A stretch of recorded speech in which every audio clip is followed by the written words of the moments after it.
ಸಮಸ್ತ ಕನ್ನಡಿಗರಿಗೆ ನಮಸ್ಕಾರ. ನೀವು ನೋಡ್ತಾ ಇದ್ದೀರಾ ಬಿಪಿ ನ್ಯೂಸ್ ಕನ್ನಡ. ನಾನು ಭುವನ. ಅದೇನ್ ಹಣೆ ಬರಹನೋ ಗೊತ್ತಿಲ್ಲ, ಒಟ್ನಲ್ಲಿ ನಮ್ಮ ರಾಜ್ಯಕ್ಕೆ ಈ ಮುಖ್ಯಮಂತ್ರಿಗಳ ಮಕ್ಕಳಿಂದ ಮುಕ್ತಿ ಸಿಗೋ ಹಾಗೆ ಕಾಣ್ತಿಲ್ಲ.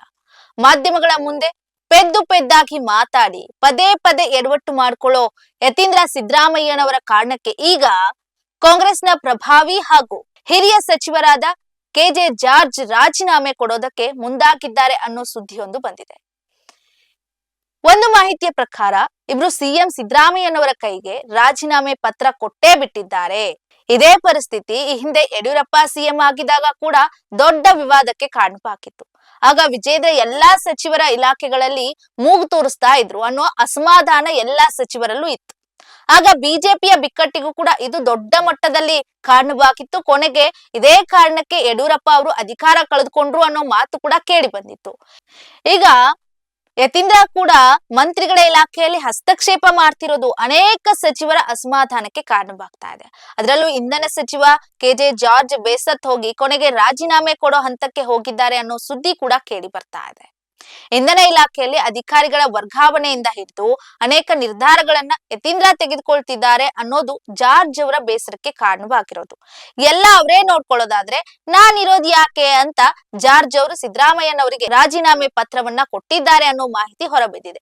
ಹೌದಲ್ವಾ? ಎಲ್ಲವೂ ಕೂಡ ಎಲ್ಲದರಲ್ಲೂ ಕೂಡ ಮೂಗು ತೋರಿಸ್ತಾ ಇದ್ರೆ ನಾನ್ ಯಾಕೆ ಬೇಕು ಸ್ವಾಮಿ, ನೀವೇ ಮಾಡ್ಕೊಳ್ಳಿ ಅಂತ ಹೇಳೇ ಹೇಳ್ತಾರೆ. ಹಾಗಾಗಿ ರಾಜೀನಾಮೆ ಪತ್ರ ಕೊಟ್ಟಿದ್ದಾರೆ ಅನ್ನುವಂತ ಮಾಹಿತಿ ಕೂಡ ಹೊರಬೀಳ್ತಾ ಇದೆ. ಇಷ್ಟಕ್ಕೂ ಜಾರ್ಜ್ ಸಿಎಂ ಸಿದ್ದರಾಮಯ್ಯನವರ ಆಪ್ತ ಬಳಗದವರೂ ಹೌದು. ಹೀಗಾಗಿ ಜಾರ್ಜ್ ನಾನ್ ನಿಮ್ ಜೊತೆಗೆ ಇರ್ತೀನಿ, ಆದ್ರೆ ಸರ್ಕಾರದಲ್ಲಿ ಇರೋದಿಲ್ಲ ಅಂತ ಸಿದ್ದರಾಮಯ್ಯನವರ ಬಳಿ ಹೇಳ್ಕೊಂಡಿದ್ದಾರೆ ಅನ್ನೋ ಮಾತು ಕಾಂಗ್ರೆಸ್ ವಲಯದಲ್ಲಿ ಓಡಾಡ್ತಾ ಇದೆ. ಆದ್ರೆ ಸಿದ್ದರಾಮಯ್ಯ ಅವರು ಜಾರ್ಜ್ ಅವರ ರಾಜೀನಾಮೆಯನ್ನ ಸ್ವೀಕಾರ ಮಾಡೋ ಸಾಧ್ಯತೆ ಅಂತೂ ಇಲ್ಲ. ಯಾಕಂದ್ರೆ ಬದಲಾಗಿ ಮಗನಿಗೆ ಬುದ್ಧಿ ಹೇಳಿ ಜಾರ್ಜ್ ಅವರ ಮನ ಒಲಿಸಿದ್ದಾರೆ ಅನ್ನೋದು ಕೂಡ ಈಗ ಹೊರ ಬರ್ತಾ ಇರುವಂತ ಒಂದು ಮಾಹಿತಿಯ ಮೂಲ. ಕೊನೆಗೆ ಸಚಿವ ಜಾರ್ಜ್ ಕೂಡ ಸಿದ್ದರಾಮಯ್ಯನವರ ಮಾತಿಗೆ ಮಣಿದು ರಾಜೀನಾಮೆ ನಿರ್ಧಾರವನ್ನ ಹಿಂದೆ ಪಡೆದಿದ್ದಾರೆ ಅನ್ನುವಂತಹ ಮಾತುಗಳು ಕೇಳಿ ಬರ್ತಾ ಇದೆ. ನಿಜ ಸತ್ಯಾಂಶಗಳು ಕೂಡ ಇನ್ನೂ ಅಷ್ಟು ಗಂಭೀರವಾಗಿ ಕಾಣಿಸ್ತಾ ಇಲ್ಲ ಇದರಲ್ಲಿ. ಇದೀಗ ಸದನದಲ್ಲಿ ಜಾರ್ಜ್ ತಾನು ರಾಜೀನಾಮೆಗೆ ಮುಂದಾಗಿಲ್ಲ ಅಂತ ಹೇಳ್ಕೊಂಡಿದ್ದಾರೆ. ನಿಜ, ಅವರು ಹಾಗೆ ಹೇಳಲೇಬೇಕು. ಯಾಕಂದ್ರೆ ಪಕ್ಷದ ಆಂತರಿಕ ವಿಚಾರವನ್ನ ಅವರು ಬಹಿರಂಗವಾಗಿ ಮಾಡೋದಕ್ಕೆ ಸಾಧ್ಯ ಇಲ್ಲ. ಹಾಗಾಗಿ ಹಾಗೆ ಹೇಳಲೇಬೇಕು. ಅದರಲ್ಲೂ ಕೂಡ ಬೆಂಕಿ ಇಲ್ಲದೆ ಹೊಗೆ ಆಡೋದಿಲ್ಲ ಅನ್ನೋದಂತೂ ಸತ್ಯ. ಯಾಕಂದ್ರೆ ಯತೀಂದ್ರ ಈಗಾಗಲೇ ಒಮ್ಮೆ ಸಾರ್ವಜನಿಕವಾಗಿ ಟ್ರಾನ್ಸ್ಫರ್ ವಿಚಾರದಲ್ಲಿ ತಂದೆಯ ಜೊತೆ ಡೀಲ್ ಮಾಡಿದ್ದು ಎಲ್ಲರಿಗೂ ಗೊತ್ತೇ ಇದೆ.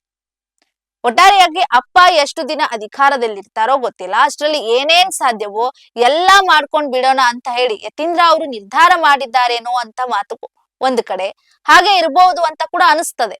ಆದ್ರೆ ಅಪ್ಪನ ಹೆಸರಲ್ಲಿ ಮಕ್ಕಳು ಅಧಿಕಾರ ಚಲಾಯಿಸೋದು, ಬೇರೊಬ್ಬರ ಕೆಲಸಕ್ಕೆ ಅಡ್ಡಿ ಮಾಡೋದು ನಿಜಕ್ಕೂ ಪ್ರಜಾಪ್ರಭುತ್ವಕ್ಕೆ ವಿರೋಧವಾದಂತಹ ಕೆಲಸ.